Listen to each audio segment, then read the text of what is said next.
Halo sahabat Hotis, jumpa lagi di Hot News Channel. Kali ini kita akan membahas tentang UU Cipta Kerja yang baru disahkan oleh pemerintah.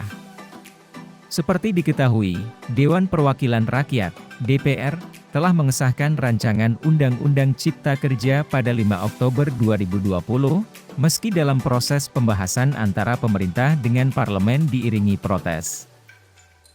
Meski sudah disahkan oleh anggota Dewan, RUU Omnibus Law Cipta Kerja ini harus melewati serangkaian proses untuk benar-benar menjadi undang-undang.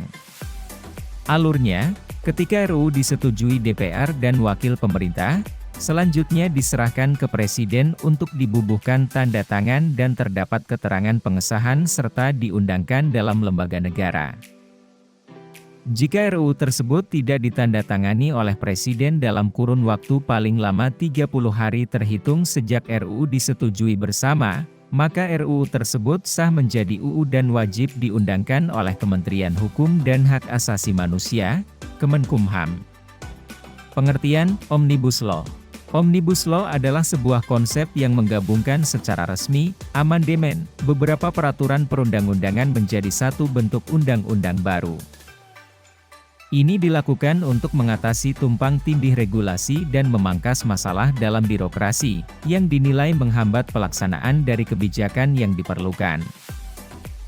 Konsep Omnibus Law atau juga dikenal dengan Omnibus Bill sendiri umumnya digunakan di negara yang menganut sistem common law, seperti Amerika Serikat dalam membuat regulasi. Jadi, UU Omnibus Law Cipta Kerja artinya UU baru yang menggabungkan regulasi dan memangkas beberapa pasal dari undang-undang sebelumnya termasuk pasal tentang ketenagakerjaan menjadi peraturan perundang-undangan yang lebih sederhana.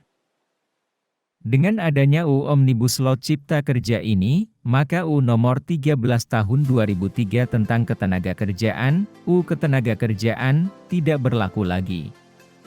UU Cipta Kerja ini terdiri atas 11 klaster pembahasan dengan beberapa poin di dalamnya, di antaranya 1. Penyederhanaan perizinan berusaha 2. Persyaratan investasi 3. Ketenagakerjaan 4. Kemudahan dan perlindungan UMKM 5. Kemudahan berusaha 6. Dukungan riset dan inovasi 7. Administrasi pemerintahan 8. Pengenaan sanksi 9. Pengadaan lahan 10. Investasi dan proyek pemerintahan 11. Kawasan ekonomi. Dari 11 klaster seperti yang disebutkan di atas, tentunya ada ratusan pasal dalam UU Omnibus Law Cipta Kerja ini. Namun saya hanya akan memaparkan beberapa pasal saja yang menjadi pro dan kontra sebagaimana yang jadi perhatian banyak kalangan. Jam kerja hari libur. Pasal 77 Perpu Cipta Kerja ayat 1. Menyebutkan pengusaha wajib melaksanakan ketentuan waktu kerja.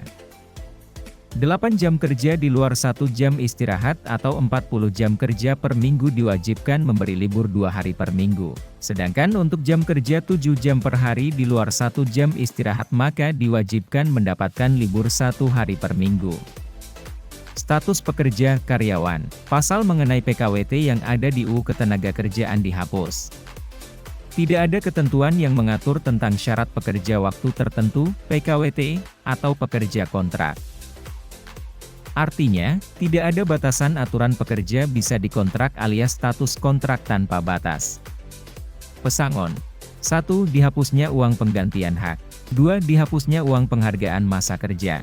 3. Uang pesangon. A. Tidak ada uang pesangon bagi pekerja atau buruh yang di PHK karena surat peringatan. B. Tidak ada uang pesangon bagi pekerja atau buruh yang di PHK karena peleburan, pergantian status kepemilikan perusahaan. C. Tidak ada uang pesangon bagi pekerja atau buruh yang di PHK karena perusahaan merugi 2 tahun dan pailit. D. Tidak ada uang santunan berupa pesangon bagi ahli waris atau keluarga jika pekerja atau buruh meninggal. E. Tidak ada uang pesangon bagi pekerja atau buruh yang di PHK karena akan memasuki usia pensiun. Jaminan sosial.